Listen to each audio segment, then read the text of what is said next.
it has been a hot minute since we have leveled up to double digis, guys. I think it's been at least 5 years. Yep. I literally don't remember the last time I was double digits. I was about to say, when you said hot minute, I was like... It was like, I feel like it was, it was our old campaign, our old 1E. Sticky business? No. Well, I mean... we never got to up 9. that high. No, I think it was first edition. Our campaign. I remember. I'm pretty sure at 10th level is when I took Spiritualist. I multi-classed. Okay. My draw character. I multi-classed into Spiritualist, and I got my dead wife started haunting me. Right. I don't remember making it to level 10 in that pretty campaign. Sure that was level 10. I didn't think... No, that adds up. That adds up. So you took Spiritualist again, Kelly? Is what I'm hearing. Oh man, I wish Spiritualist was a class. although they're coming out with the Animus or something, and that's kind of Spiritualist. It's not I'm like just I'm just offended you didn't ask me to homebrew a Spiritualist so we could have your dead wife back. Yeah, back in Kezra's dead wife. Kezra's dead wife. I since have a live wife, so I'll just be good with her. That's true. Your live real life wife is much better than a pretend dead one. Yeah. No, well, you know, hot takes from Jake. Stop hating on my imaginary dead wife. She was alive. I mean, she can't even defend herself. She's dead. That was in first edition. She doesn't even exist. She didn't make it through the conversion. She didn't. Oh, her name was Alone. I think it was Alone. No, Alone. Yes. Was it? No, Alone? it was depressing. It was Elone. It was like Alone. It was Yeah. Okay. Yeah. First it was alone, then there was a laugh. I see a theme. flavors of 1A. Who wants to go first talking about their new 10th level characters? I will go first because I got some sweet ability boosts, which pumped up my... I don't actually know what I put it into. Let me check. Oh my god.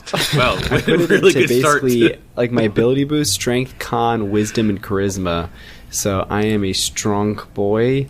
I am more HP. And I have this super cool skill feat because I am a master of deception. I have the skill feat double speak. So any ally who has been with me for a week knows a secret language. So I can say one thing and mean a completely different thing. And if someone wants to discern my message, they have to critically succeed on their perception check. Oh, damn. Against my deception DC. Wow. If they want to discern the message. If they want to know if it's a secret message, they just have to succeed, but they won't know the meaning. Okay, so literally a night spy. Yeah. If the CIA existed in this world like that, this is what they would have. Wow. Okay, that's cool. So that means I'm gonna have like a separate Discord where it's just John, Kelly, and Mark, where I talk to them separately. I hate that idea. I hate that idea so much. Just every once in a while, you just see me mute myself. I mean, feel free to, but every message you get back from me is, Benson chooses to ignore your stupid bullshit gibberish. Don't worry, because I'm not speaking to you. That's cool. I have that's just hurtful. I have a class feat, which will be revealed later. Whatever. There's so much secrecy behind you and your character. I hate it. It's not because I haven't finished writing my backstory. It's because it's all secret. Jake, if he was 100% honest, he would have to be honest of the fact that he's lying about all the bullshit powers that make him run 60 fucking yards a fucking turn. Mm-hmm. Have bullshit initiative, also, just all of it. I think it's the chrono worm the whole time. Wouldn't it be hilarious if Timmy did just make up a quote archetype? And I was just like, I trust you, buddy, I guess. What's this one item that literally negates all the bad parts about being a paladin? All right, yeah, I'll take that. Hey, you get to Kintargo, you can look around for the same thing.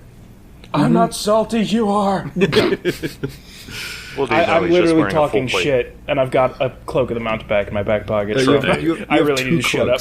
You have a nice teleporting cape there. Yeah. Well, that's cool. So sorry. So you said we're going to see about your class ability come. Mm-hmm. Okay. All right. Who's next? I can go.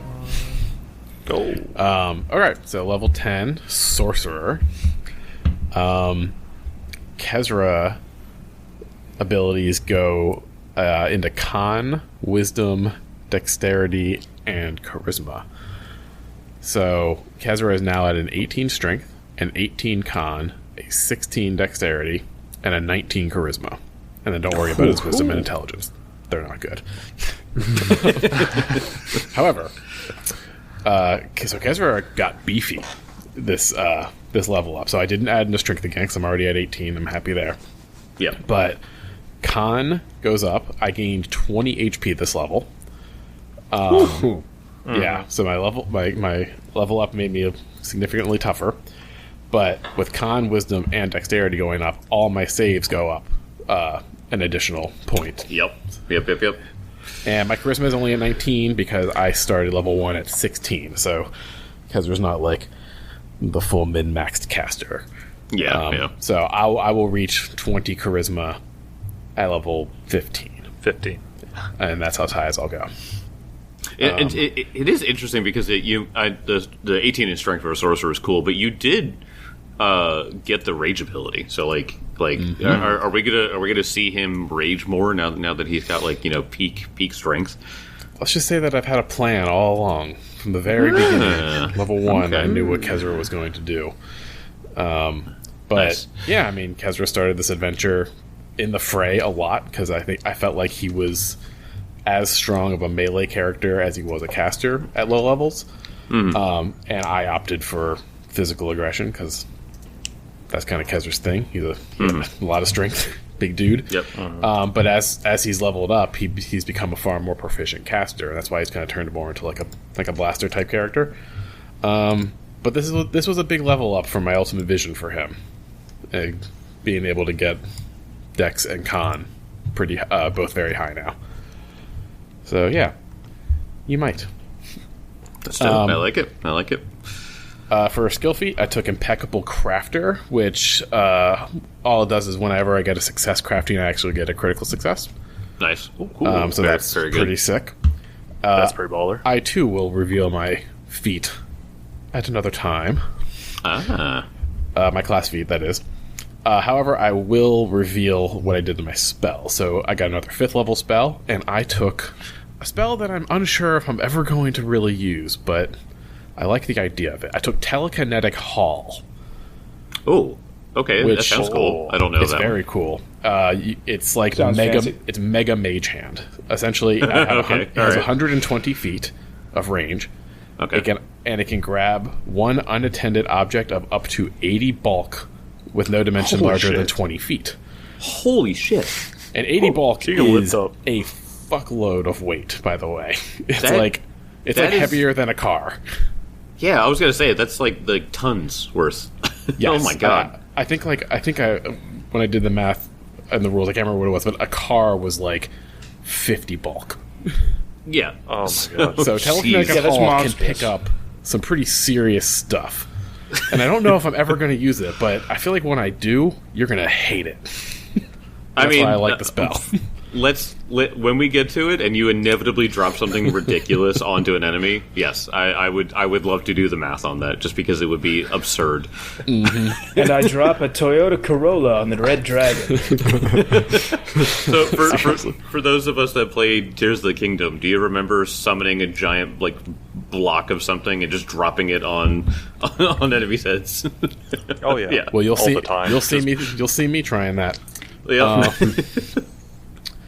What is that? Every bulk is a D6. So Yeah, 80 bulk of something landing on something will be fun, and it could be a 20-foot by 20-foot item.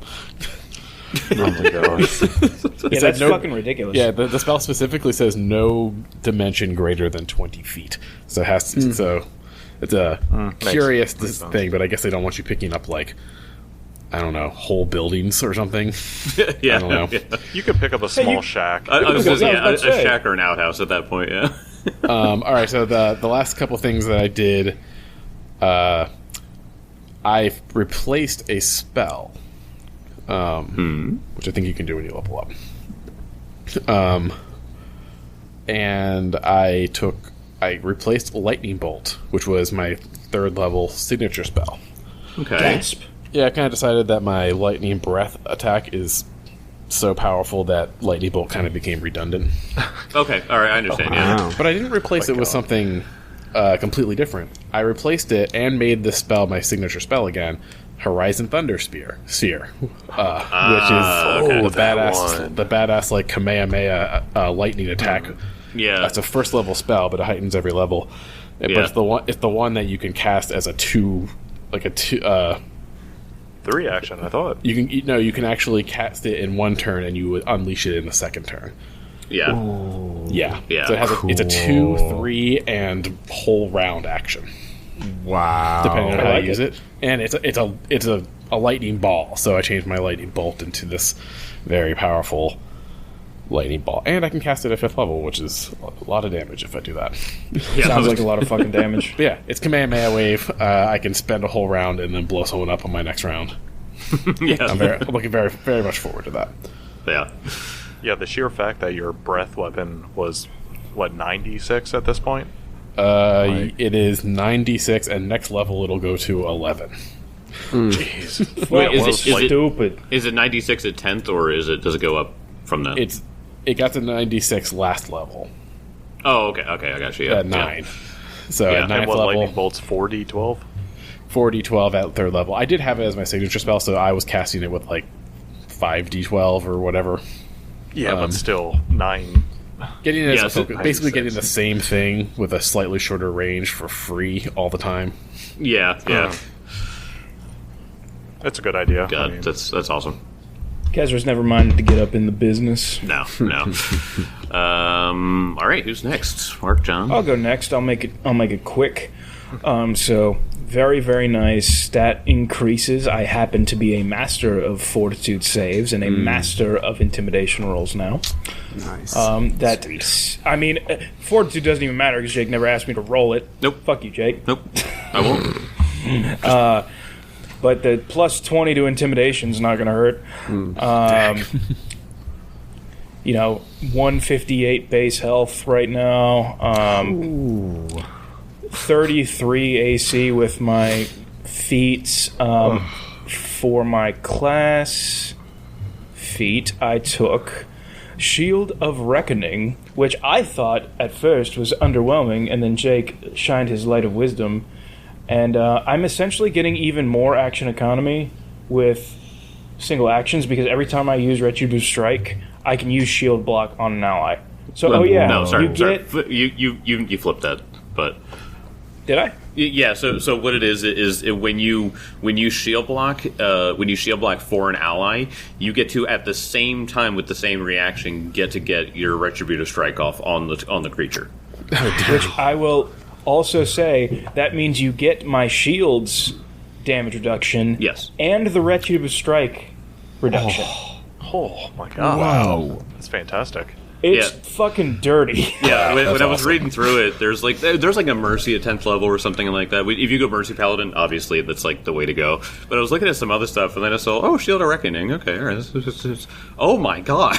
It's just like, That's really cool. It makes Benson way more intense at what Benson does best. Yeah. And since Tim's character is going to be up in the fray with me, I feel like this is just insane value. Yeah, what's synergy? yeah, Yeah, seriously. And then Jake will get even more pissed off. I know. Oh man, About it. So annoying. yeah. Actually, you go, Mark. Then I'll ask Jake my question. Yeah. Yeah. So it's Elk is actually quite easy because he has no spells, doesn't have to worry about anything else. But his ability boost certainly made him a hell of a lot better. He now has an ability boost in Strength, Con, Wisdom, and Dex. So his Strength's at 18. His Con's at 18. So yeah, his health Very is nice. at 148, I think, at this point. I still beat you. I know you do. That's unbelievable. Like, Elk is such a damage monster. The fact that you have so much health, it's so fucking much. insane. Dude, Kezra's gaining on you all of a sudden. I'm at 127. I went from 107 to 127 this level. Wow. Oh yeah, Wow. no, I believe it. See, wisdom. I just decided to put something in wisdom because it kind of helps with certain abilities that I've been trying to exploit more. My dex, though, just what I think Kelly was talking about. I did actually more min-max, as my dex is at 20. Oh boy. Let's go. So Mark's attack makes- bonus went up by 3. Wow. So yeah, like right now, my composite longbow right now, it's a plus 21 base. Oh, So You that's dirty not even fuck. counting the 2 to add to it. Like Oh my everything God. on there. Oh my Plus, Gosh. yeah. So if you plus, use Hunter's Aim, it's a plus 25 to hit. yes. Yep. Plus 23 to hit. Sorry. 23 to hit. oh god, that hit me right in the solar plexus. That's so broken. So my acrobatics, just because I really just enjoy seeing my reflex save go up even more to plus 23 now. Oh my god. My little save's still 23? lagging. My highest my skill is reflex is- 18. my fortitude is a plus 20. I mean, shit. No, but it's fun. It's Your a lot of fun fortitude's a shit. plus 20? I was so Yeah. happy that mine was. Fuck you. Well, I mean, like, my con's at 18. I think all of us Yeah, have it's really mine good too. fortitude, but we all have bad will. Yes. Yeah, my will's, I think, My 17. will is not terrible. That's why I'm focusing more on will, because your enemies are getting smarter and knowing that you guys are just stocky. Wait, Meat this wall. is nothing but a group of 5 brick shit houses. We need to attack them a different way. It's Literally what this chomping party at this. Just chunky boys. But yeah, class feat, I'm gonna wait, of course, like Yep. everyone else. Yep. Skill feat. I didn't wait. This is something I know, but skill feat something Kezra could have used, which is kip up, Oh, nice. which I have to be master in acrobatics. But basically, if I'm prone, I can get to a standing position without taking an action. Yep. So I just basically do that wrestling maneuver of like using my back muscles to launch myself to the feet. Yeah. Just whoop up. Yeah, Ready. I don't trigger reactions by standing up. Yeah. It's quite good. That's really nice because you can drop prone for free, and if you're ever in a situation where you're taking range damage, you can basically go get plus 40 your AC for free whenever Yeah. you want. Man. Straight is- up like warfare. Yeah, like if you just if you ever got a spellcaster shooting shit at you, or people throwing or shooting boats at you, you are untouchable. Oh my gosh. Yeah, because I think my AC at this point is 28, so not nearly Benson, but it's getting there. That's getting there. I mean, with the shield, you'd only be 1 off. Yeah. Well, yeah, 3 off if you count my shield. But Okay, so here comes my question. Okay. As the Pathfinder remaster is rolling out, how do you want to handle us adopting any of the changes that have happened? I know. I've been slowly reading them, and I mean, if you haven't gotten in, our Discord community is just so they're just a bunch of lovely people talking about all the changes, and it's just amazing to see the conversation going. I of course I'm going to adopt some because some of them are very cool. There are some that I'm not a fan of, and it might just be because I'm old. But like the main like really cool changes I'm all for. So obviously we will talk about that before we record next episode. But for now, let's stick with the regular stuff, and then we will decide what we want to keep and stuff like that. So I'm gonna do some convincing on things like removing like alignment and stuff like that, because like there's so many things that like work off of that like it's just gonna be a big change. So I'm for it if it makes sense and if I can be convinced of it. I'm just stubborn. That's all it is. Okay. at least you admit it. Yeah. But so one of the things that I like to do is I like to explain leveling up and growing as a character by giving it like a real like in-world reason.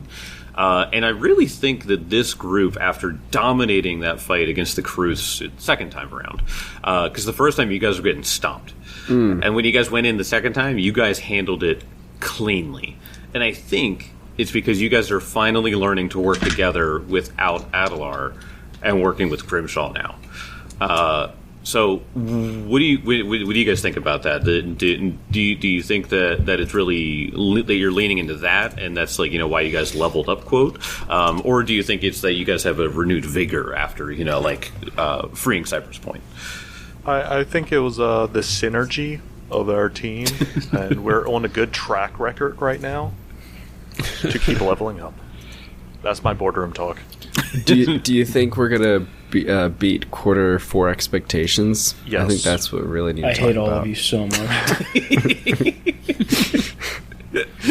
I'm the only person here who doesn't. Well, I guess Mark, but like, I have nothing resembling an office job. I actively hate corporate talk. I hate it. I worked for a company that was like that, weekly, like daily meetings and all this other stuff, and it made me want to claw my ears. You would hate every single call that Kelly and I have to get on daily.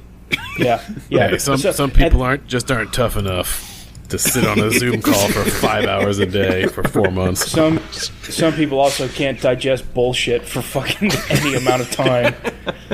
I'm supposed to listen to this and not tell you that you're full of shit and everything you say doesn't mean anything. Okay. Man, try being on the generating the bullshit side of the screen. Yes, yeah. No. My job right now is convincing the local government that they should allow us to work, and it's really annoying because they don't want us to. Honestly, like, if I'm on the opposite side of that screen, I'm like, frankly, Clarence, you have no talent, and you need to stop working here. As I think I encountered, like, because I work in a warehouse kind of at this point, but I just, like, every time we have a meeting, like an all hands on meeting and stuff of all the staff, and each time I'm just watching the screen like, okay, I have to be here. It's bullshit. This is bullshit. This is bullshit. All of this is I used to have to sit through daily safety meetings, which I worked in the tree care industry. Safety is very important, but still, every day, we have to talk about the same fucking 5 things. Saw safety, chemical safety, hey, maybe don't feed human beings through a wood chipper. Maybe that's it. That's when at the end of it you go, I really learned a lot today, every single day. I learned a lot, yeah. One of the 5 things wasn't don't fall out of trees. Good God. Don't do meth? What? I mean, you got ropes for that. No, they all did meth. I was about to say they did meth. There are tree people. Of course they did. One of the best criticisms I've ever heard about tree workers is like, yes, we are all hanging from trees, swinging from ropes, holding chainsaws, and yes, we are all hungover. That's how I do my best. It's the most accurate thing I've ever heard. Oh man, I really have to hire a tree service to cut down my tree in my backyard. No, I won't look at it the same. Do not let any of your kids out of the house. I don't care if they're on the opposite end of the house. No, by the way, just general safety rule: if you have a tree care company doing work on your property, no, don't let kids out. I was gonna say, just generally. Yeah, your PSA. But yeah, getting back to like our like working together, I think we've very much taken this very fun, very offensive way of fighting. Like, we split up a lot now. I don't know if you've all noticed that. Like, we separate every combat because we literally have the beef to do so, and that we can kind of pair off. And I think that's been a cool way of approaching a lot of these fights. And we didn't strategize that. Like, it was all like fight by fight. But we split up for the water creatures. We split up for the drakes. We got pretty split up during the demon fight.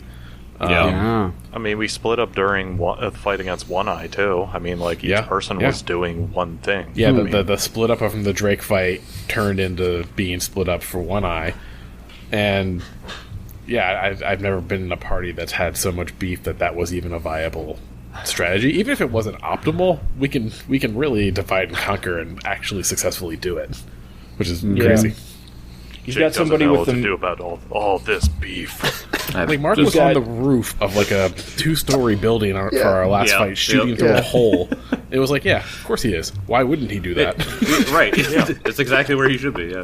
But yeah, you have the What range. happened to him up there? You have the range movement of somebody like Elkwood, who is versatile in any range. He can be a threat close range, he can be a threat long range, he has crazy movement. You have 2 incredibly sturdy paladins. And then you've got Kezra, who is a caster, and who does immense amount of damage with his spells, but he also happens to be pretty fucking tanky for one. Yep. Yeah. And he can get out of it's anything. hard to kill Kezra. Yeah, I mean, you guys are all like really tough martial characters.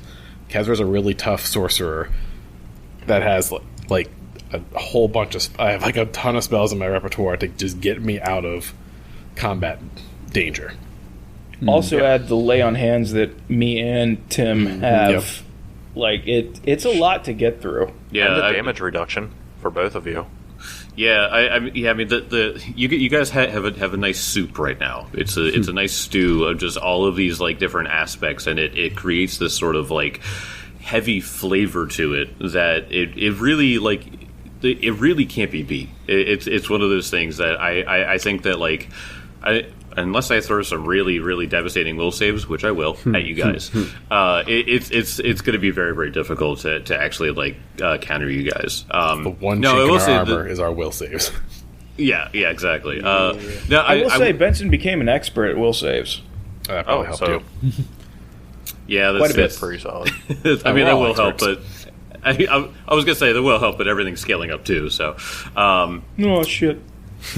but no. So if you guys kind of want to role play that out, you guys are still in Cypress Point. You guys have not left yet. But the last thing that happened was you guys found a greater thunderstone. I think is what it was. Yeah. Yeah. Yeah, I can't remember what those do, but yeah. Oh, the thunderstone. It is. It's like a flashbang, isn't it? It's it deafens instead of blinds, but thunderstone. Wait, don't you use that to evolve Eevee into a Jolteon? That is also true. Yeah. Stop breaking the metaverse, man. It's not in this world. It was a greater thunderstone, so it does. When the stone hits the creature or hard surface, it explodes with a deafening bang. A thunderstone deals the listed sonic damage and sonic splash damage. And each creature within 10 feet of the space in which the stone exploded must succeed on a DC 20 A42 save or be deafened until the end of its next turn. Okay. So this thing does... because it's greater, you have to get a +2 to your attack rolls. So to throw, it's just better suited. But 3d4 sonic damage and 3 sonic splash damage. So pretty cool. Pretty chunky. And that's along with the 2 greater Optimus fires that I found at the beginning of the fight. Yeah, I do remember that. Yeah. Yep. So you guys still have to go back and report to Zerlila and Halika Shadeborn, which is the that Nidalee's ambassador is waiting for you. So whatever you guys want to do, that you can take it away. We saw no orphans. They have already been destroyed. Oh no. You know what? We'll send the elderly to go find the bodies. Send the elderly. The elderly, they've been here long enough. No, but Benson would very much like to go up to these. What'd you say her name was? Zerlila. She's the priestess of Desna here in town. Mm-hmm. So Benson will just kind of saunter his way up, and probably covered in much blood and refuse. With guts. The beasts in the boathouse have been taken care of. There she goes. Oh, thank goodness you and your companions are valued beyond belief here. Luck on your travels and good dreams for all of you. Me and the town gathered some things together. It's mostly just collection of gold, art objects, free food, and other miscellaneous prizes. That's what it says in the book. Worth, get ready for this. Are you ready for this? Are you ready for what they're about to give you? Let's hear it. Pieces. 1,000 gold pieces. Oh my goodness. 1,000 gold. We could buy this town. Kind of. Please don't. That's all we have. We rule you now. As Benson sees this and accepts it and understands that they're grateful and they want to give this to him, Benson is going to pull out a sheet of parchment. He's going to write out a short note. He's going to hand it to the priestess. This is a writ. Giving this to any member of the Church of Ioma Day will allow you to partake in support from the House of Black. And you will receive general payments, general shipments of grains and goods. This is quite literally the least I can do to make sure that your town flourishes once again. So she bows and just thanks you and gives you a hug. The distant priests are very lovey-dovey. Yeah.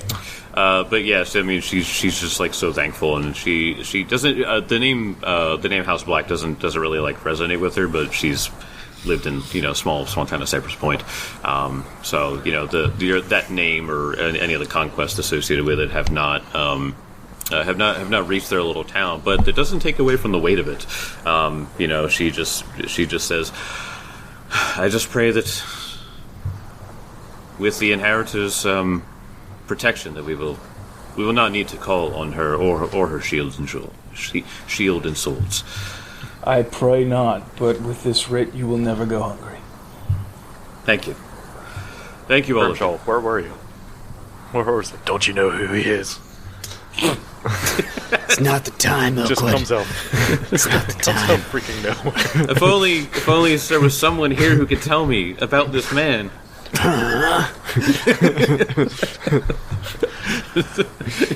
Grimshaw's in an outhouse like, I need to go. Time to wipe. Oh, goodness. Deck save. Go. It was a 5-minute poop you only had 2 minutes for. Fucking peak comedy. Right here. I know. We always resort to it. I love poop jokes. Yeah. All right, But- so yeah, go ahead. Yeah, no, I think right after the battle, though, it kind of seems like everyone's kind of going in that Elk is lingering behind in the boathouse. Mm-hmm. He's basically doing what he normally starts doing now, almost instinctually starts carving up and collecting what he could from the bodies. Okay, yeah. And Vimir actually starts entering as well and starts doing what he does, which is normally just gorging on the flesh of the dead. Yep.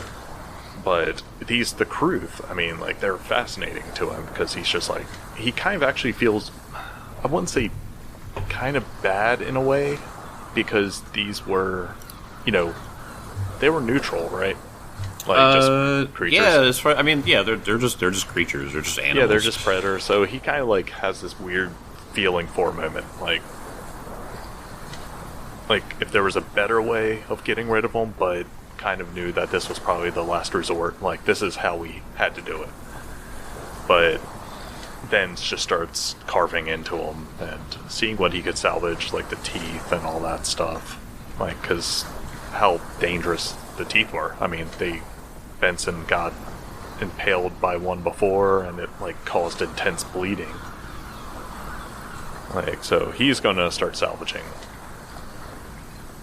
Yeah, so you start salvaging off of one of them, and then Vimir starts going at the other. And when you finish up on yours, and you go over to start carving up the third one, Vimir goes over and snaps at your hand. He gets really possessive about it.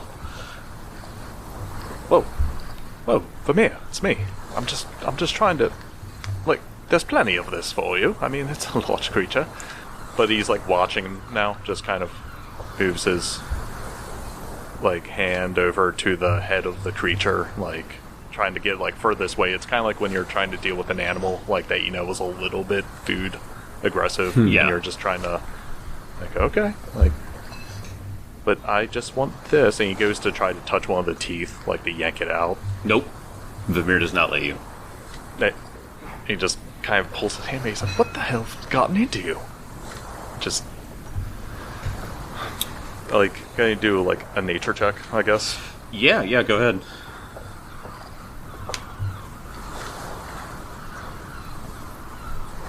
See skills. My nature is better now because my wisdom went up. Hell yeah. Is it better now? Better now? Well, I mean, with 27. Yeah, so this... It's not unlike vultures to be kind of possessive about their food, but you've had, you know, a sort of kinship with this animal, and to see him act like this is just weird. And yeah, you don't feel like safe, and you don't feel very in control in this situation. So he just takes it and he drags it over to like one side to kind of get away from you with the corpse, as he just starts like devouring bits and pieces of it. He rips off a whole arm and just like chokes it down. But it's like, and these things are large, right? Yeah, they're large. I mean, he's just tearing up. Like, it doesn't make any sense. Like that he's somehow this hungry. Yeah, he's gonna. As much as he wants to know what the hell's going on, he's kind of gonna keep base and just watch. Like, kind of, he's unsure of what to do. I mean, like, honestly, with animal companions, like, he kind of understands a bit of it, and he kind of has that kinship, and then at the same time, he's like, I don't know what to do right now. I am out of my league with this, because all I can really do is keep watching, and every so often, like, when it kind of seems like he's lulling down, I guess, like, you know, when he kind of goes, okay, he's has to go into a food coma, like, that's, has to, and then kind of tries to get up near him again, to kind of just both palms out. Yeah, it's Vamir all of a sudden snaps at your hands, and he, like, collapses a bit, and he just, like, and he, like, spits up some of the bones. Vulture pellet, I guess. And he grabs the corpse of the Karut. He like puts his talon into its face and kind of like puts it behind him, and you see him start to like twitch and like jerk back and forth, and he seems like freaked out. He's not too sure what's happening, and so he just takes the Karut, gets out of the boathouse, and just flies away with it. bullshit. No. What? So, like, I imagine, like, you know, Elkwood is, like, in the boathouse with Vermeer, and we're kind of maybe outside the boathouse just kind of chatting, and then all of a sudden, we just see Vermeer take off With a giant freaking lizard. his talons. And Grimshaw just looks up and is like, by the gods, that's a strong bird. And, like, Grimshaw, out of curiosity, pokes it and sees Elkwood, like, does he do that often? No. This is the first. All He's right. never been this aggressive about things. So Benson goes, I'll get him. Teleport. Hand me my great bow. I will take him in. Benson teleports over top of Vermeer. No. Plunging attack. Plunging attack. I mean, They'll never see it coming. it's true. But he just kind of watches him go. He's just... And, like, he kind of curses a couple of times. He's just like, I'll find him later. He's probably just a bit freaked out from everything going on. Is that the case? I don't know, to be honest. He's never been that aggressive with me. It's just... I honestly don't know, Benson. And, like... And it's also the same thing with, like, with the level up. Like, he's kind of, like, stretching back a bit and kind of feels a hell of a lot stronger, like, after everything's going on.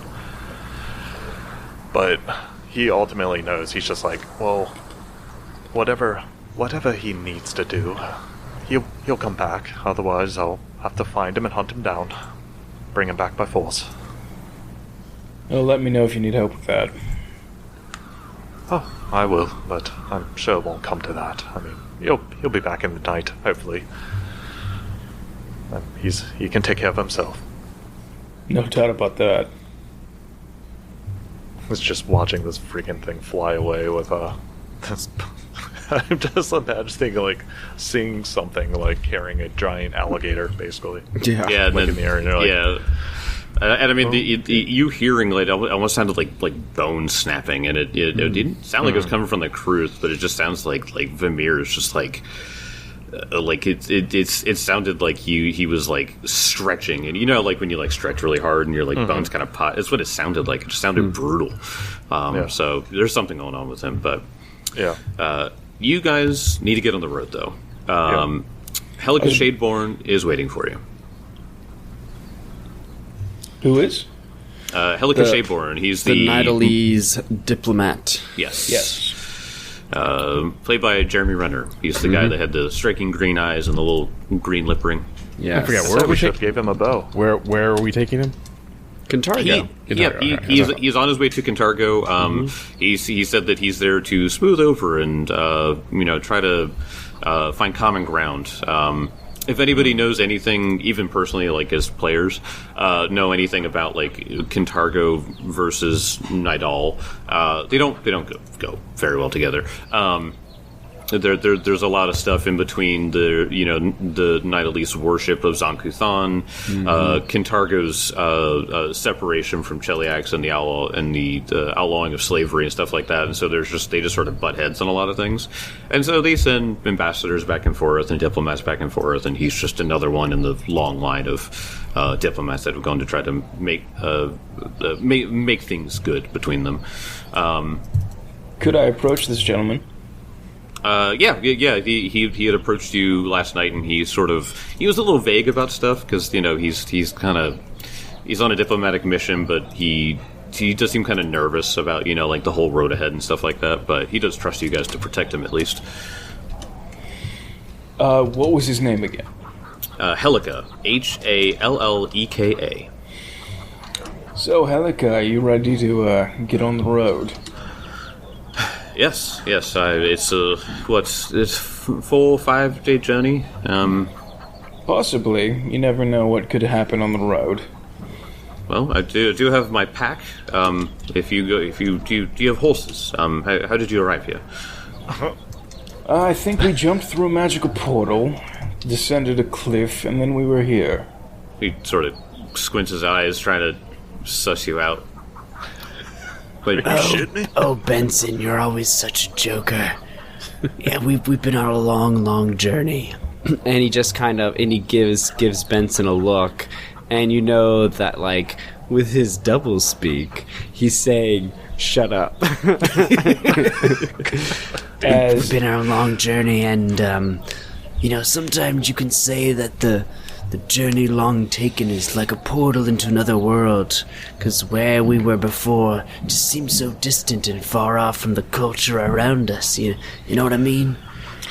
I would think that as he pats your shoulder, he goes, "Don't lay it on so quick." And then he goes over and he genuinely puts a hand on the shoulder of this diplomat and goes, "By the way, he's not doing this forcefully, but he's doing this in a way that the weight of his hand hits this diplomat's shoulder," and goes, "I would hope you would tell me if anything that you have to do with your own mission would endanger anyone in my particular party. I have no problem. In fact, I would be happily help you. But of course, no. He's kind of like taken aback by it because he's a diplomat, and so he's just like, no. In fact, I can heal. In fact, I'm trained in the clerical ways. I can provide. I can provide third level healing, third, second, and first level heal spells. Well, damn. Daily. Is there anything you can roll to see if he's lying or nervous? Yeah, go ahead. Yeah, you can roll perception on to sense motive. They're arm spells. Okay. 26. You feel pretty confident that he is nervous and trying to prove himself that he's being helpful. So if you do see the symbol of Zon-Kuthon, he has the chain manacles, so the spiked manacles around his wrist, which you would know would be symbolic of Zon-Kuthon. He seems to be was a cleric of a 5th level cleric of Zon-Kuthon. 5th level. 5th level. Yep. That's why he can cast 3rd level heal spells. So The afterlife Adelar laughs. 3rd level heals. What a bitch. I bet he didn't even take the feat to turn them into D10s. But no, Benson will clap this man on the back instead of trying to be so intimidating at this point. All right. Let our travels be safe as I walk over to Grimshaw. You don't have to be so serious all the time. I know what you're talking about. I'm just trying to limit the knowledge base of who and who doesn't know about these magical portals. Do you really think telling a worshipper of Zon-Kuthon about a portal that can cross continents is a good idea? A mystical portal I made up in my mind and told him. Yes, of course. All I'm saying is even if it does come across as a joke, someone might look into that, and that leads back to us. It's not just a fun little joke. You actually talk about endangering the party.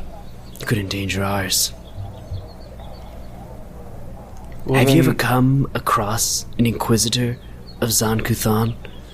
Yes, have you ever I come have. across? You have? Alright. I was almost killed by one. I don't take encounters with worshippers of Zon-Kuthon lightly.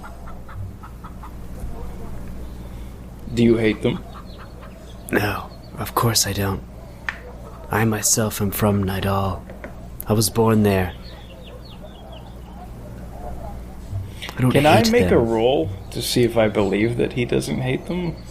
Sure, go for it. You can roll perception. 13 on the die for a 27. You do not have any reason to believe that he hates them. Very well.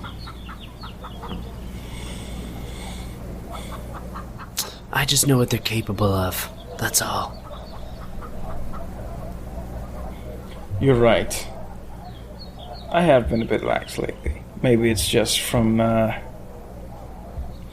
crushing those slavers put me in a good goddamn mood.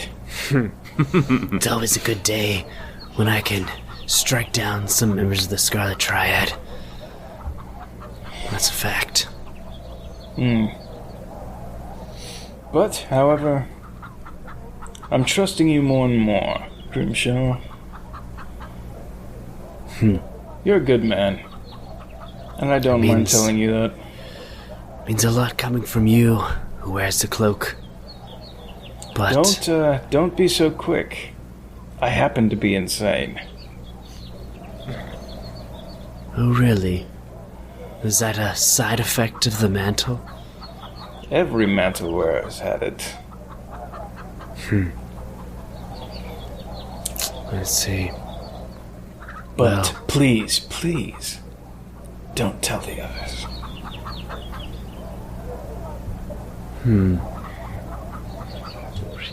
And he...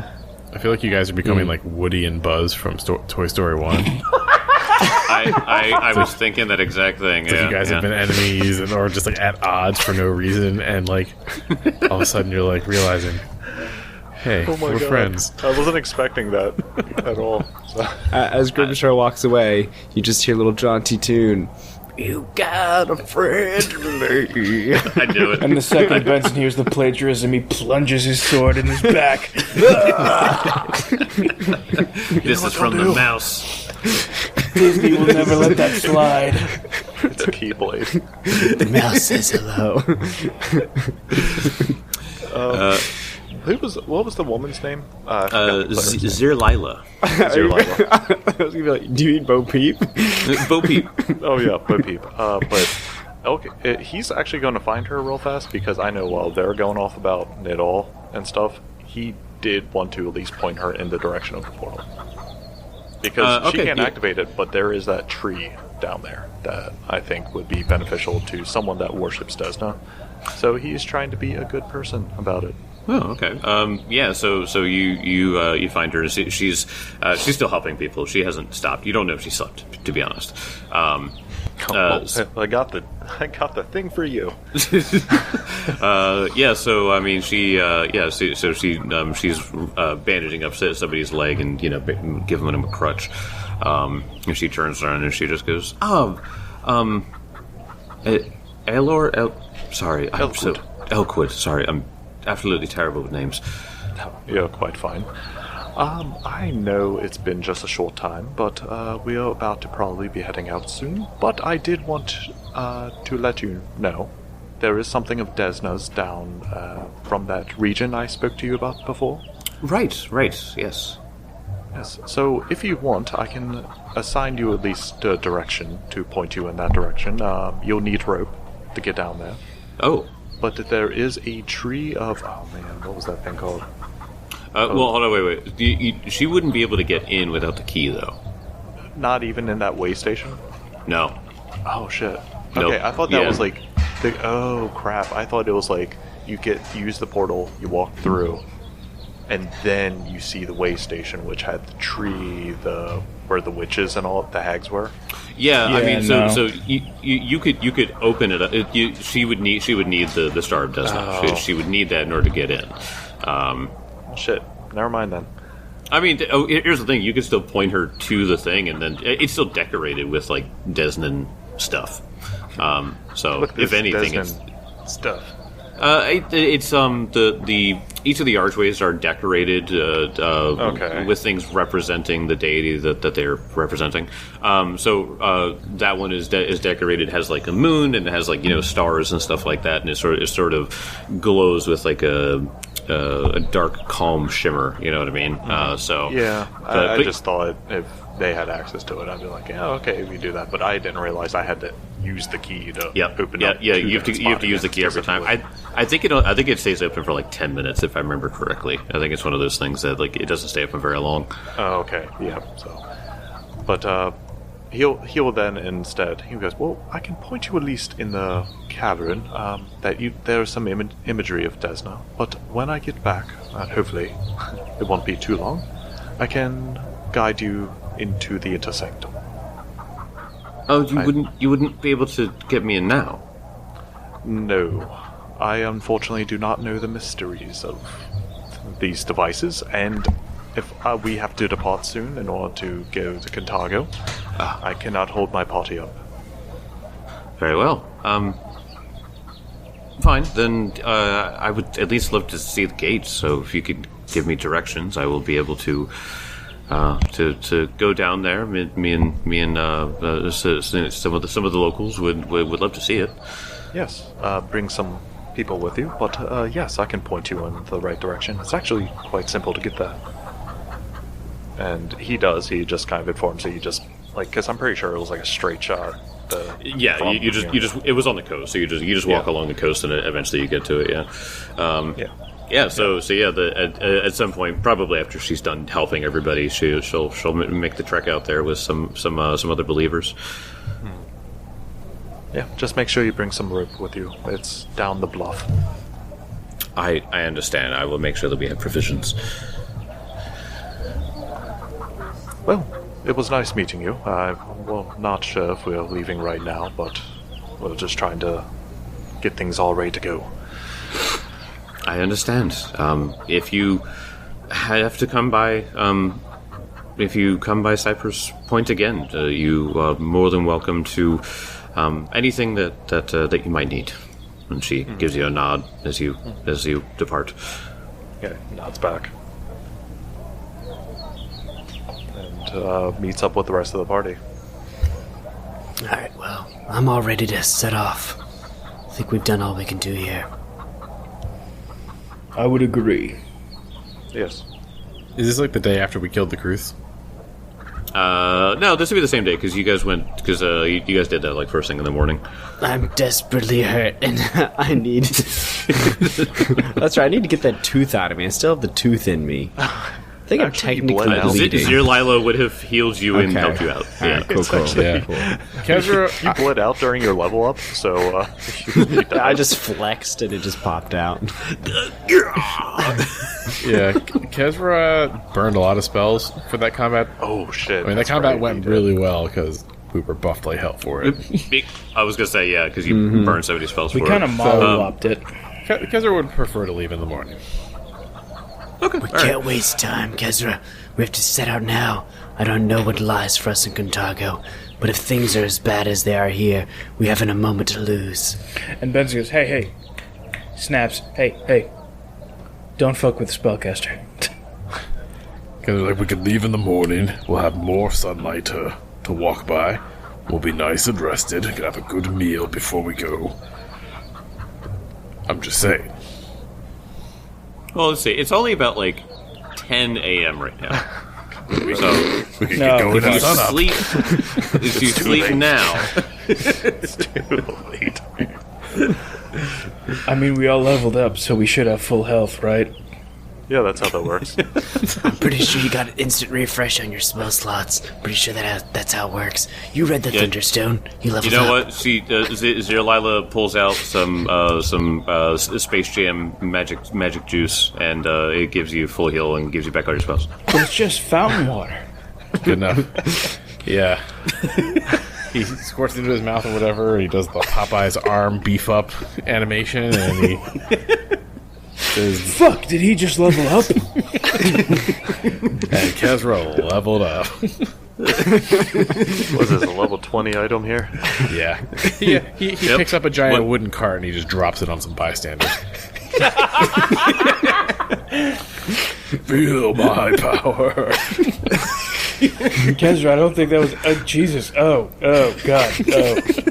Oh no. I don't think I can morally support this anymore. All right, y'all have twisted my arm. We can leave now. Kezra has no more business here.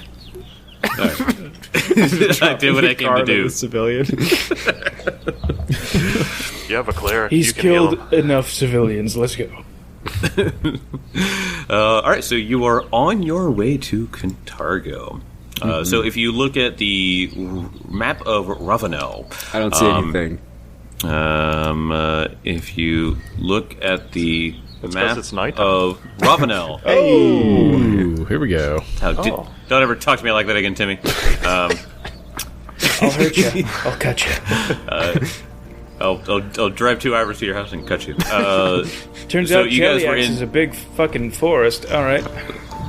Yes. It does. So you just guys. realized. Uskwood. No, yes, it's Nightall. Nightall is Yesquid. My bad. Kintargo didn't looks like realize a Night really Owls. beautiful area to be, doesn't it? Oh, river Yeah, down so- an island off. Like Kintargo is probably like the Mediterranean. I could see it. I mean, I It just is didn't a- realize well, Nidal was mind you- right there, though. Yeah, Kintargo is the city, is the capital of Ravenel. So it's yeah. I mean, Kintargo is beautiful. It's called the Silver City for a reason. But yeah. So you guys see you're in Cypress Point, and so you pretty much just follow the coast west and then south, obviously, to get to Kintargo. Yeah. So you guys have a 3-day journey. Helica Shaveborn was wrong about his estimation. You guys have a 3-day journey ahead of you, and you guys are on foot, so you can just kind of take it easy as you're walking. If any of you would like to talk to Helica, you can try to conversate with him. He'll obviously conversate with you, especially since you are Kyle Grimshaw. He's gonna kind of buddy up with you, even though you've clearly stated you're from Kintargo. he sort of like buddies up with you a few times, and he starts talking about like, so what's happening in Kintargo? He's trying to get a feel because he's just like he lives there. He must know. So if you would like, you can talk with him, and he will converse with you. Yeah, so he's asking me what's going on in Kintargo, and Grimshaw's like, I confess that I haven't been back to Kintargo in quite some time. I've been following a lead on the Scarlet Triad. It's took me very far away from here. You ever heard of a small town called Breach Hill? Let me roll for that. No, I don't. Take your time. You can roll for it. I only got an 11, so I'm afraid that I am not aware of this town. What is this town about? What are its attractions? It doesn't really have much in the way of attractions except for the penchant for attracting danger. They have a thing called a call to heroes where they don't really have a well-formed, well-rounded guardsman, from what I understand, so they have to offload a lot of their responsibilities to traveling adventurers or mercenaries to kind of solve problems for them. Yeah, apparently there's some activity going on with a local Hell Knight caste that was taken over by some people. He just kind of looks around, a little shifty. Anywho, they seem to have attracted the wrong kind of attention because the Scarlet Triad took interest into the dealings of Breach Hill. I was after a very specific target there. And my investigation has led me back to Kintargo, which is quite surprising. I don't, speaking of, there's a well-to-do family in Kintargo. I don't know if you know much about them. And he recounts blanking on the name. I wrote it down, but my notebook's not handy.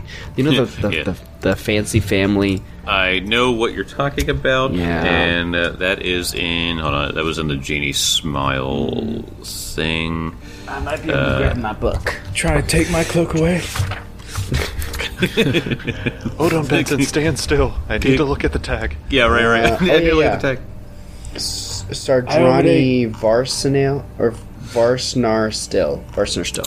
Yes. Sardrani Varsnar Still. Have you heard of the noble family of Varsnarstil? Did you ever meet with them in your training as a diplomat? I am embarrassed to admit this, but this is my first time going to Kintargo. Wait a second. I thought you told us that you had visited there before, and that you were a familiar face that they would recognize.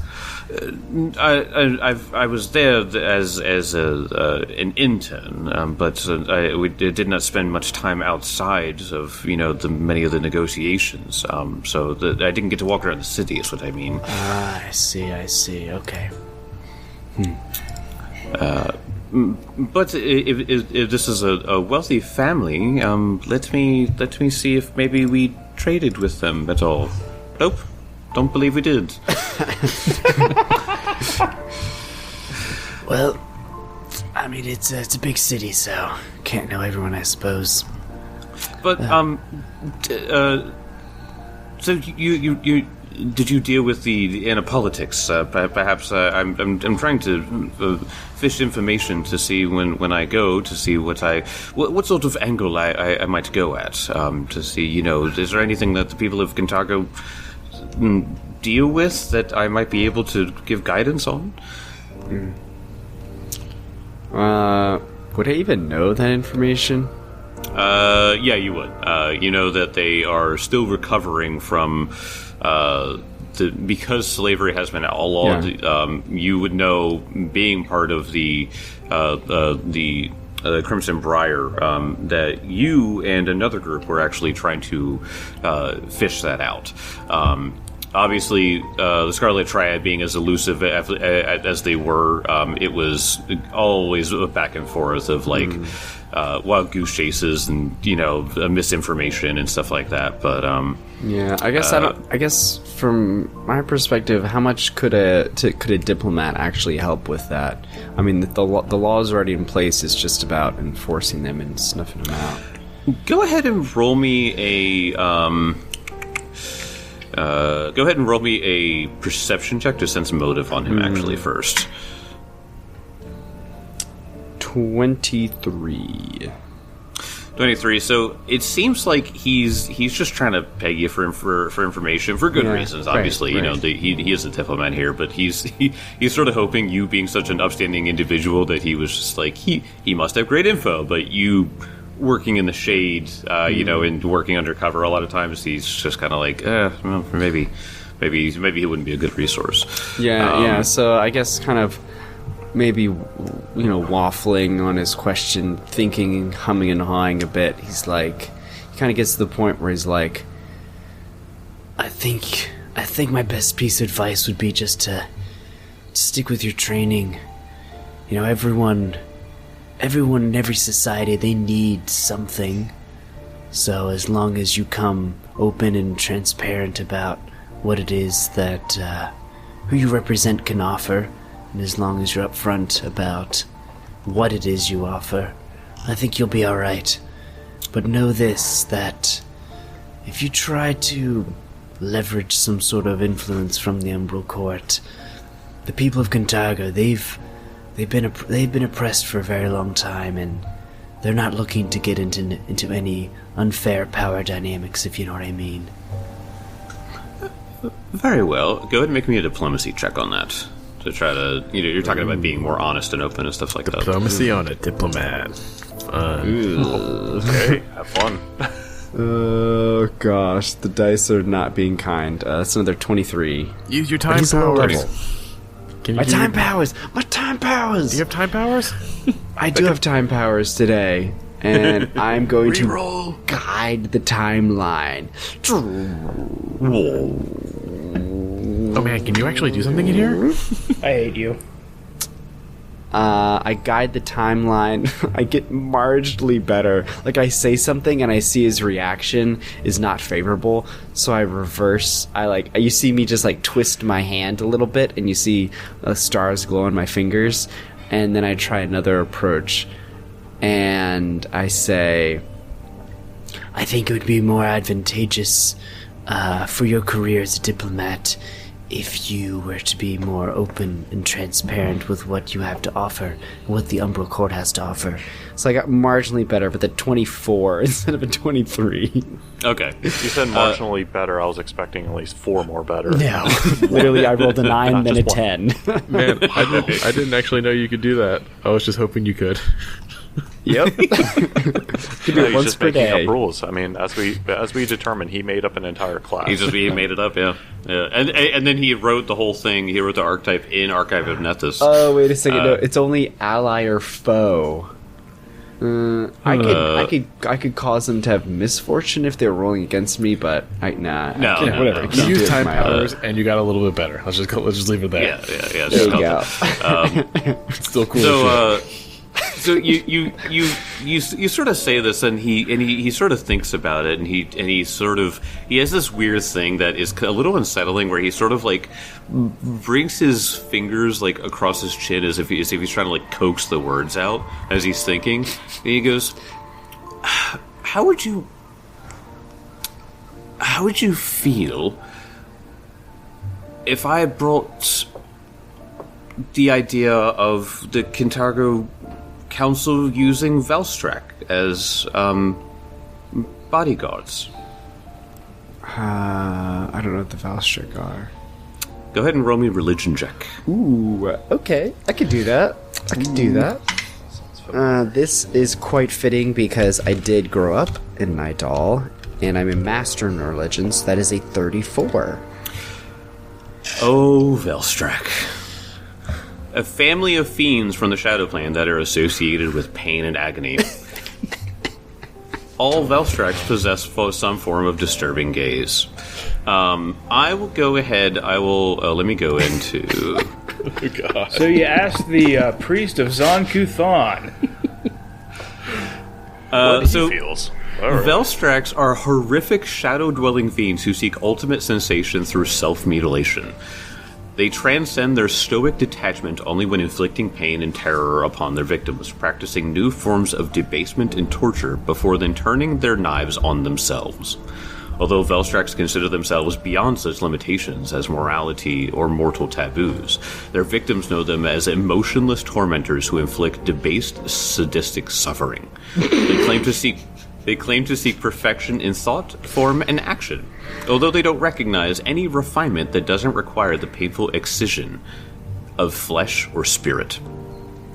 So So they sound like good people. They're pretty much like Hellraiser fiends. Yeah. They're Xenobites. Terrible. Yeah. They are lawful Fucking evil. Xenobites from They're Hellraiser. pretty much Xenobites. So they're all lawful evil fiends. So they're not devils per se, Right. but they are lawful evil. So Yeah. they're in their own thing. So Yeah. there's devils and then there's Velstrak. Right. As he says that, he goes, we're working with trade agreements. We do have connections with the Velstrak, and any issues they might have, the Velstrak can be employed in this way to help them. Tell me, what do you know about the history of Kintargo? Do you know what country they were formerly a part of? I am aware of all of those things, but the Velstrak have nothing to do with enslavement. It's they give themselves their bodies and their spirits as machines. They're honestly, I've seen their work. Have you ever seen a Velstrak fight a shadow giant? I have not seen that particularly, but I have seen the torturous pain that they inflict on others. And I think a city reeling from oppression and violence would do... I don't think they'd take too kindly to instituting authorities that could basically do the same things that their oppressors did to them, but this time, I guess once again approved by the law. I just don't see that working out too well. Well, but he could tell he's kind of on his heels on this. He's like, well, but here's the deal: if Velstrak are employed, there is no form of oppression. They wish not to keep others down. It's mostly about, think of it more of self-sacrifice. When they are employed against enemies of Kintargo, they'll see the benefits of having the Velstrak around. Tell me, have you ever heard of the Nidalese slogan, AVAB? All Velstraks are bastards. Oh, I have not heard of that one. I think you have a lot of street learning to do. Now, once again, I'm my own guy, right? I'm not this city council of Kintargo, but I got a sense of what the people would be into. I don't think they'd be into that. Maybe you could convince some crooked, city councilman that this is the way to go. But I guarantee you that if, or rather when, things go south in Kintargo, and something has to be done about this, it will reflect poorly on you, first and foremost. Perhaps, but the Velstrak are loyal. They stick to a code. You can see he's not really backing down from the idea on it. He goes, but I am just there for trade agreements mostly. The Velstrak thing is just an idea. But if you don't think it'll be a good idea, then I will leave that out until they really want something with power. Perhaps. Yeah, took that one in your back pocket. That's a good idea. I will keep Velstrak in my back pocket until the time is right. Right. Nightfall is here. Just trust the Xenobites. Children, swallow the razors. Grimshaw pulls out a little notepad, and it's a red stained book. You don't know what it's stained with. And at the top it just says hit list, and it's a bunch of Scarlet Triad members. It's like, wait, how do you spell your name again? Oh, it's spelled Halleka. All right, cool. Thanks. Got it. Last name Shadeborn. Oh, yep. Yep. Shade. Yep. Born. Oh, BRN. Yep. Yep. He just goes, "Oh, is that a Christmas list?" Yep. Check it twice. Yep. Gotta find out who's naughty and nice. Right, as the song goes, of course. Yep. Does Benson pick up on the tension that is currently happening? I'm happy to roll a perception check. It is palpable. It's palpable. As Benson is walking, he pulls Grimshaw aside. Hey, what's up? If you don't want it on your hands, I can do it.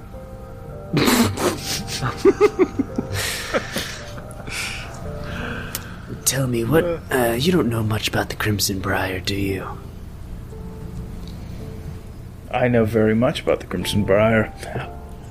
Then you know that we don't mind getting anything on our hands. Getting things on your hands, let's not be childish. I have had to pull the same kitten off my desk for 3 times, sorry. She escaped. I thought you were still in Benson's character. What the hell are you talking about? I've had to pull the same kitten off my shoulders. It's like these metaphors are getting out of hand. God damn it, she keeps coming. Seriously, Cat been following. Seriously, Velstrak Benson's like response was, "I've taken this kitten off my desk 3 times." I was like, where is he going with this? It's a very important strain. Oh my god, I lost it. I know exactly what you mean. I've had to pull the kitten off a couple times myself. Are you talking about getting the monkey off your back? This is Grimshaw's double speak ability again. Because we're sitting there listening to religion. Because we're sitting there at the fire listening to religion and politics. He has no idea what he's talking about. And then these 2 paladins start talking about kittens. I'm just like, what the fuck is going on? Wait, wow, that conversation took a weird turn. Everything's going on, goddammit. Something in the air, I guess. But to bring it back. Anyway, so, yeah. You don't trust this priest, do you? I would say after a brief conversation with him, not anymore. Alright. Do you want me to do something? I think his mission is true. I don't think he deceives us on his purpose of going to Kintargo.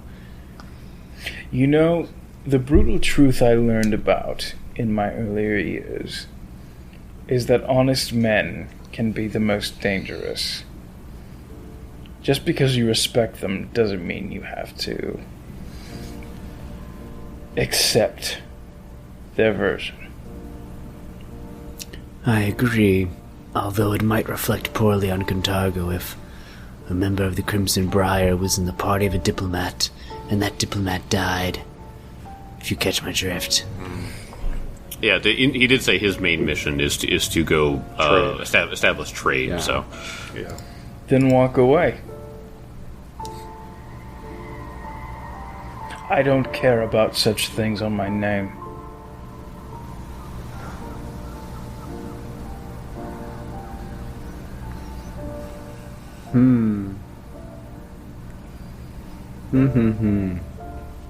I don't think it's quite as easy as you think it is. It's not like a happy accident. You know, 5 people leave Cypress Point. 4 people make their way to Kintargo. eventually we're leaving and we're going to the same spot. It's not as easy. But if there was an accident, well, no, we don't even want an accident in Kintargo. That'd reflect badly on Kintargo. Can you imagine the Umbral Court enacting their vengeance? You seem to misunderstand my stance on this particular incident. You seem to think I give a shit about a court. I just think you have a narrow perspective, is all. This affects more than just you and your name and your house. These are my people you're talking about. Yes, and I asked to do something good for them.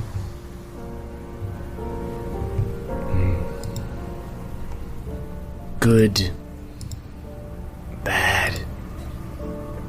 The lines seem to blur sometimes, but I can tell you that the way you're proposing will just lead to more conflict. That's what Kintargo doesn't want. We could just as easily influence I could just as easily go to Kintargo, talk to some of the I have connections, we can talk to the council members, let them know that this person is about bad business, and the trade agreements could fall through. I mean, have you seen the way this guy talks? He's nice and all, but he doesn't really have a silver tongue, if you know what I mean. The blackest of souls speak with the silverest of tongues. You know that. I do, and that's how I can recognize that his is not so. Come on. Look at me. Are you not sent by the gods to solve these problems? I don't think this is what Milani has in mind.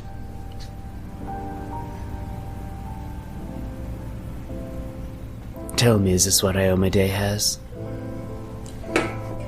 Maybe it is. Maybe it is not. It is my judgment that I must abide by. Well, maybe your judgment's wrong. Maybe it is. I can't claim to be perfectly omniscient.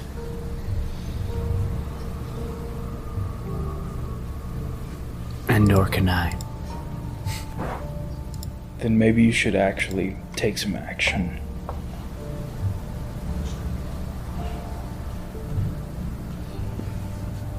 I think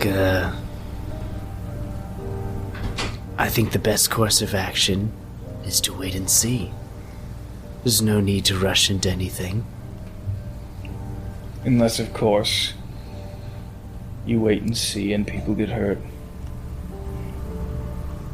Kezra walks over and he's like, should we take a vote? If anybody cares, I'm for team kill him when we get to Kintargo and realize he's useless. Or betrays us. I'm fine with either. Alright. I just imagine the diplomat just kind of walking on ahead or something, or he's over at one side of part of the campsite, just like talking, looking over at him. We should definitely kill him, right? Like he turns around and goes, wait, what? And then we're just like, no. Just wave him off. Like, don't worry about it's fine. It's just like Peanut in the Woods. He's like, what? I'll be there in a moment. Sorry. This is private castle owner's business. And this paladin. He doesn't own the castle, but he's well. You own a castle?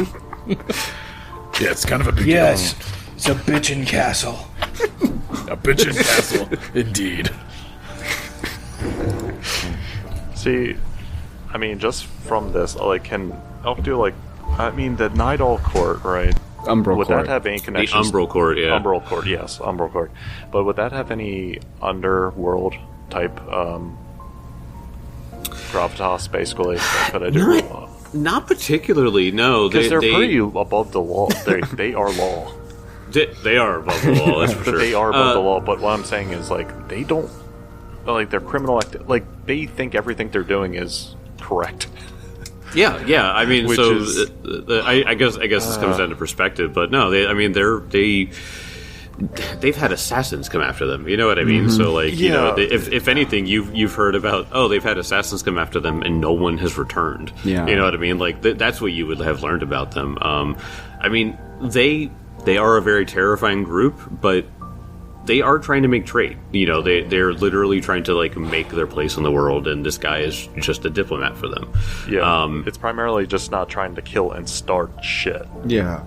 Because if they find out, they can send the full, like, God, you don't want assassins going. They might, for, I don't know, like, retribution, take out Cypress Point. Like, you don't know what they might do. They might be like... Honestly, not really. Really? No. They. I mean, they probably don't see Cypress Point as strategic in any way. Like I said, they're neighbors with Kintargo. They know Kintargo is powerful, and they literally just want to establish trade in order to, you know, better. There's no trade agreement that's completely one-sided, so obviously they're trying to offer something as well, trade back and forth. But no, I mean, you don't see them as the kind of people that would, like. They might get salty about it, but you don't think that the Umbral Court would, like, send assassins because the trade agreement didn't work out. They probably send someone else for another trade agreement. That's what I was later. about to say. It's like even if we do take him out, and if we can frame it as the perfect crime, it's an accident, killed by wild boars or something, they're just gonna send another one. And when they send another one, we won't be there.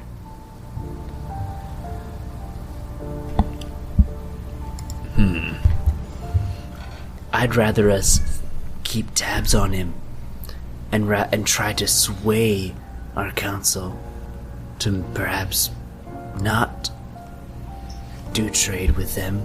I think that's a better strategy than taking out the messenger.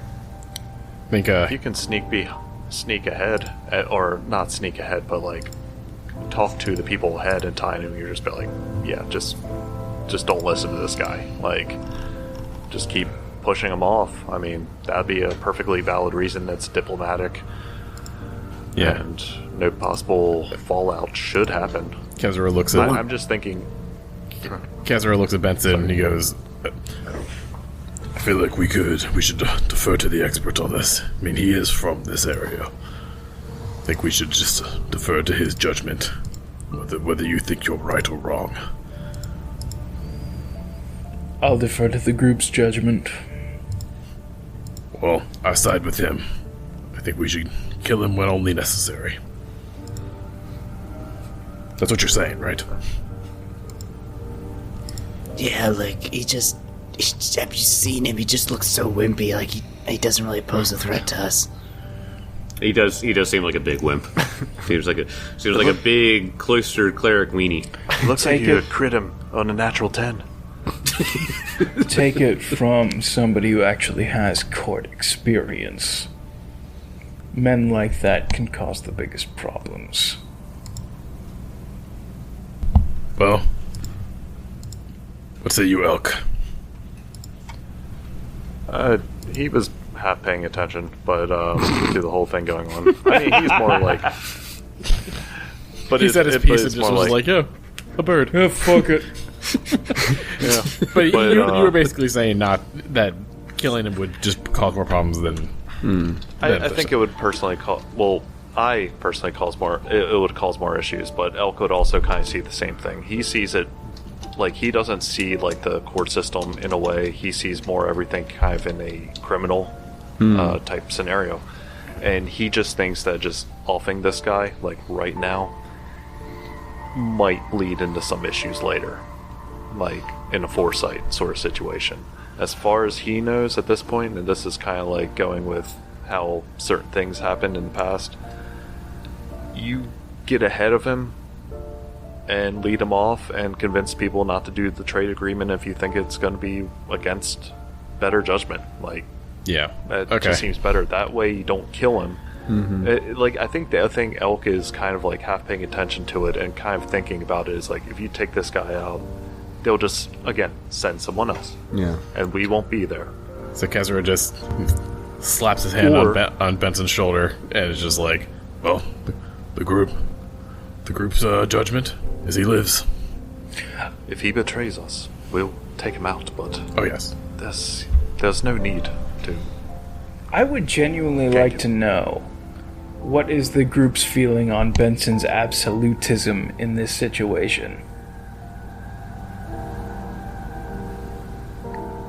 I think Grimshot, he does not say this out loud, but Grimshot thinks that you're a little off your rocker in this judgment call. Yeah. Fair enough. Elk's kind of also think the same, because it's kind of like, usually like when Benson was, killing, slavers, killing like anything evil, like it makes perfect sense, but this is about killing a diplomat that doesn't, he hasn't raised anything to us, like at all, like he's not cackling evilly, like while rolling a mustache, or like he's not Thick Nigel, like he's... He did stroke his beard really strangely, though. Oh, that's chin. true, he did. Never I mind, didn't take like him that. Take him out, I don't care. Yeah, I mean, Kezra kind of saw what Benson's doing, and this is even a little unhinged for normal Benson. Benson's always really intense, and Kezra makes fun of him and eggs him on about it. But he can tell he's gone a little more intense. That's kind of why he inserted himself, because he heard Alec and he heard Grimshaw make very valid points, and that Benson wasn't getting it, so he was like, I need to step in here and be reasonable for once. It's a bunch of beefcakes, just like, we should kill. Come on, bro. No, Come on, bro. Got one more coming. Come on, bro. Let's just kill him, bro. So you guys, everyone goes to sleep, either paranoid or not, and you wake up well rested the next morning. You get your long rest if you didn't get it already. There, Kezra. And you wake up the next morning, and Helika is standing over you, and he has his hands cupped around something. He goes, I'm not a very good cook, but I did find these, and he has some beautiful ripe blueberries. He goes, Nature check. He goes, I believe they're safe to eat if you would like some. There's a whole bush over there. Survival check. Yeah, go and roll survival or nature. 25 for survival. Those look like perfectly good blueberries. Oh, wow. This seems like a very genuine thing that he tried to do for you guys. Aw. Bastard. We like strawberries. All of you are conflicted about whether or not this guy is horrible, or if he's conniving, or if he's just oddly, weirdly, genuinely nice. And I'll see you guys next time. I just think like anyone from Nidal is like this. Anyone.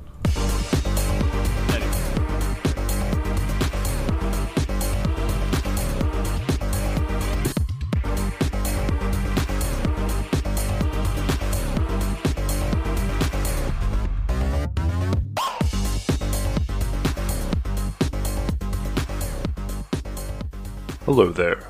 This is Mark from the Dragon Punch Squad, here to let you in on a deal going on for all you loyal listeners out there. Greenleaf Geek is an excellent crafter within your favorite polyhedral shapes, and if you use the code Dragon Punch Squad, you get 10% off your next order of dice. A variety to choose from, with crisp edges and some fun ones like their polyhedral shapes that have little cats in the middle, or the Barbenheimer set. Again, use Dragon Punch Squad during checkout for 10% off. See you next time.